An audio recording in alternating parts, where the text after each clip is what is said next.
Hi guys, magandang araw po sa inyong lahat.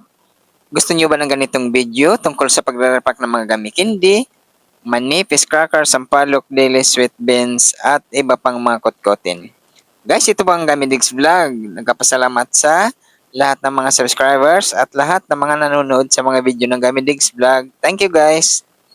Kung magustuhan niyo mga ganitong klaseng video, please subscribe at i-share niyo sa ating mga ibang mga kababayan para sila din ay matuto mag-repack or magtinda ng mga kotkotin.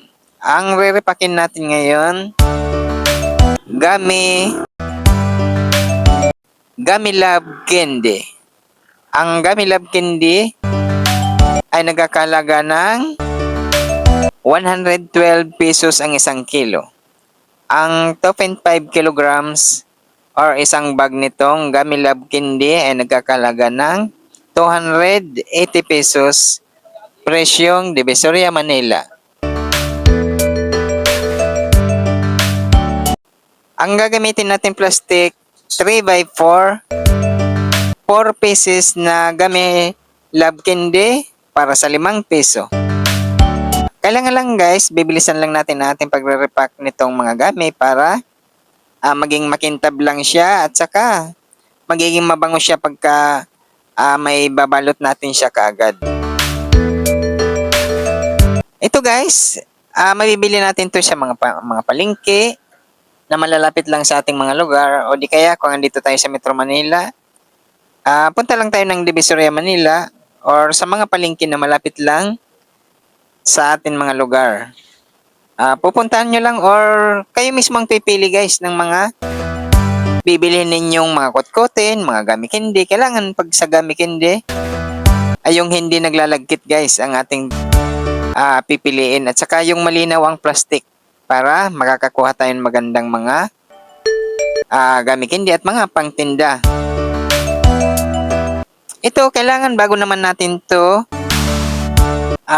i-sell, bibilangin mo natin kung magkano ang ating puhunan at saka kung magkano ang ating gustong tubo or kita sa mga nire-repack natin. O, kailangan yung mga pisto na ating pupuntahan, yung mga nag-wholesale, mga wholesale price para mas mababa ang ating mga puhunan na makukuha sa mga ganitong mga kotkotin. Yan, o ganyan lang. Bibilangin lang natin na ating paglalagay guys para pare-pareho ang laman ng ating nire-repack. Yan o, ganyan lang. Napakadali lang to gawin. Ito kung may mga pisto kayo sa mga bahay ninyo na mga bintana or open lang na lugar, huwag nyong lalagyan ng screen. Mas maganda yung open lang siya. Tulad ng ganito yan, no? Open lang ang ating pagpipistuhan para mas mabilis siya mabili. At saka madaling makita ng ating mga kabayan sa labas. O, yan lang ang mga technique dito sa mga gummy candy guys. Ito mabili to sa panahon ngayon. Lalo-lalo yung mga bata hanggang matatanda. O, yung mga bata kung na bumibili nito or kumakain nito, papainumin lang natin ng maraming tubig para mas okay naman to. Wala naman tong problema. Basta inom lang tayo ng maraming tubig pagkatapos kumain ng kahit anong mga kutkutin guys. Yan ito, isasabit lang natin to sa carton. Yan panoorin nyo hanggang matapos guys. Ilang minuto lang naman to. Maganda to pagka isinabit natin sa karton. Mas madali siya mabili. At saka isasabit lang natin sa mga pwesto ng ating pagsasabitan. Meron tayong pwesto na bintana. Kailangan isasabit natin to na magiging ganyan na ang kanyang itsura guys. Yan pag naisabit na natin magkadikit-dikit sila. At pwede tayo nitong gumawa ng pang 20 pesos. Meron tayo dito mga video na pang 20 pesos din ang ating nare-repack. Yan, kung gagawa kayo ng pagre-repack ng ganito guys, mga dalawang klase lang para isang 5 piso kagaya sa akin or depende sa inyo kung magkano mapresyohan nyo.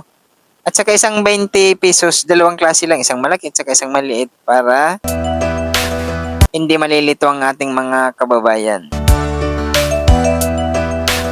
Ayan, mano-mano lang, gagamit lang tayo ng gloves na plastic para papalit-palit tayo ng gloves na gagamitin natin. Napakamura lang naman yan yung gloves na plastic na yan, guys.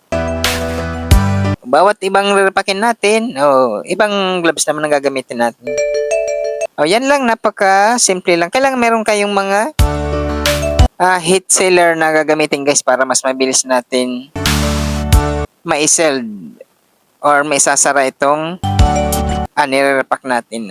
Guys, yan bago natin i-sell kailangan bibilangin ninyo kung magkano inyong mga puhunan at magkano inyong mga gustong tubo para alam nyo na kung ilan ang inyong tubo at saka bago ninyo i-sell.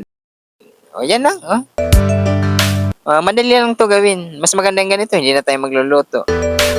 Kahit kung may puhunan tayo, kahit hindi naman kalakihan, umpisahan natin ng mga bibili muna kayo ng paisa 1 kilo para masusubok ninyo kung magiging mabilis sa inyong mga lugar.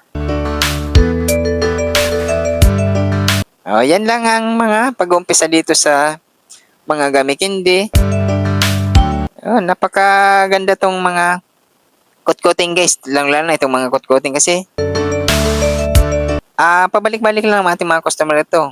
Pagka naubos nilang kainin, ayan, babalik na naman, guys, pagka nasarapan sila sa mga ganitong kutkutin. Kahit sino naman, guys, pwede magtinda nito kahit nagtatrabaho kayo. Pwede kayo mag-extra income dito sa mga kutkutin. Napakadali lang to gawin. Pwede panoorin nyo dito sa ating mga video dito sa Gamidigs Vlog.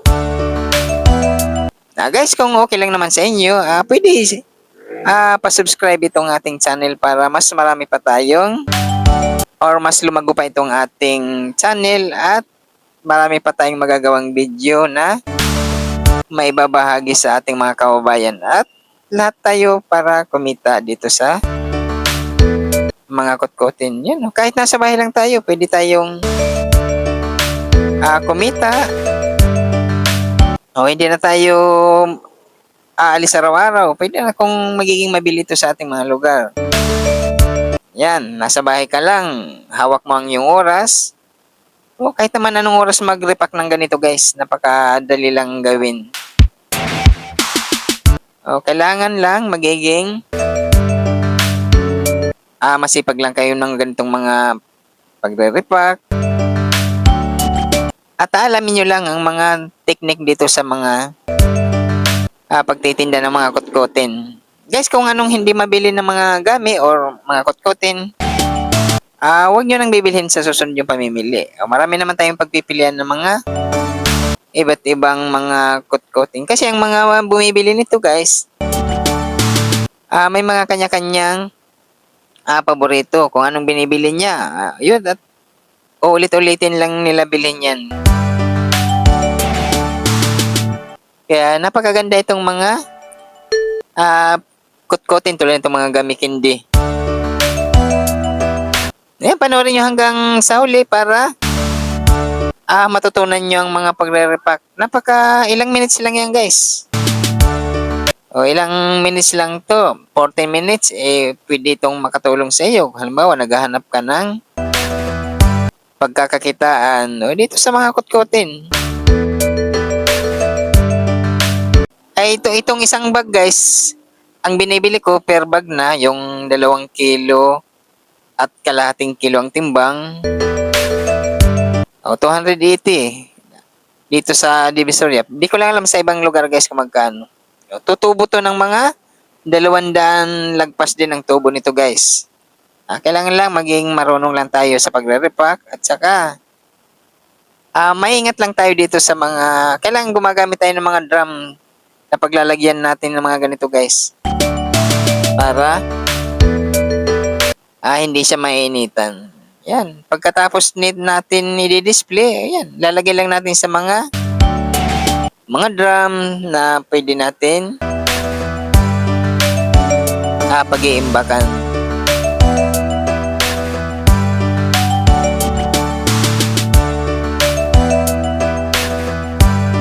Yan, marami naman mga kutkutin na pwede na pagpipilian natin.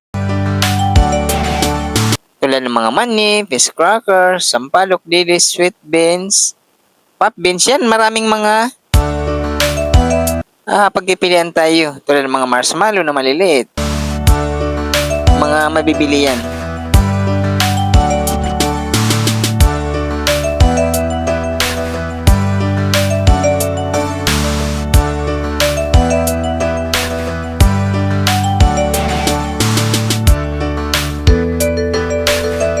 Yan lang ang ating pagkasabitan guys. Yan karton lang yan ng cake. Tatabasin lang natin yan. Pagkatapos, lagyan ng alambre. Yan na, okay na.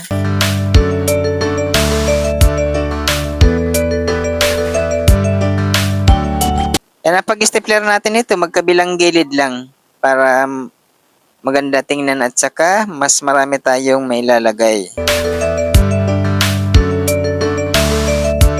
Ayan, gayahin nyo lang yung ginagawa kong pag-stapler guys para madali lang gawin.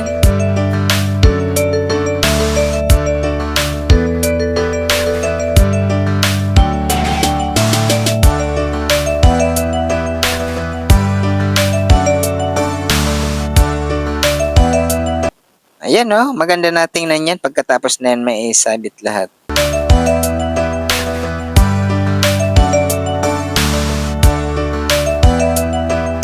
Guys, importante itong ating karton na pinagsasabitan, huwag natin ipapaputol yan. Yan, kasi maraming beses pa natin magagamit yan. Tatanggalin lang natin yung mga stapler na nakasabit dyan. Halimbawa, marami nang bumili. Tatanggalin lang natin ang stapler dyan at saka pagsasabitan na naman natin uli ng mga ganyang mga paninda. Importante huwag natin punit yan sa ating mga customer para matagal natin yan magagamit. At saka mahirap yan maghanap ng mga ganyang mga karton guys kasi bibihira lang mga nagbe-birthday. Yan, bibili lang natin ng mga karton na yan sa mga kapitbahay natin na may mga bumibili ng cake. Pwede, pag malalaking box, 20 pesos, 25 or depende na sa inyo kung hindi kayo kuripot.